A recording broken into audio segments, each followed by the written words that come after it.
আসসালামু আলাইকুম। আমি সামিহা আবারও চলে এসেছি সামিয়া ব্লগ থেকে। আজকে যাচ্ছি সাভারে ঘুরতে। আর ঘুরতে যেয়ে তো পুরো নাজেহাল অবস্থা। আমি তো অনেক বেশি সিক হয়ে গেছিলাম।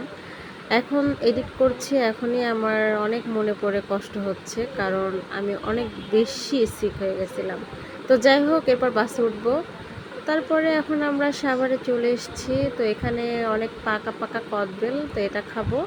এটা বিট লবণ দিয়ে মামা সুন্দর করে মাখাচ্ছে। মাঝে মাঝে আমি যখন কাউকে কিছু বোঝাই, যখন সে বুঝতে চায় না, তখন আমার মনে হয় তার মাথার মধ্যে এভাবেই আমি ঘুটি। তো যাই হোক, এখন আমার কদবেলটা রেডি হয়ে যাচ্ছে, কদবেলটা খাবো। এরপর আমরা আবার ঘুরবো। দেন আমরা এখন আবার সাভার ঘোরার ওখান থেকে বের হয়ে এসেছি। এখানে অনেক সুন্দর পেয়ারা দেখতে পাচ্ছি, একদম পাকা পাকা পেয়ারা। তো পেয়ারা খাবো। আর পেয়ারা খাবার সময় আম্মু ফোন করছিল, বলছিল যে বাসার জন্য কাবাব নিতে। তো দেখি বাসায় যাওয়ার জন্য আর কি কাবাব নিব।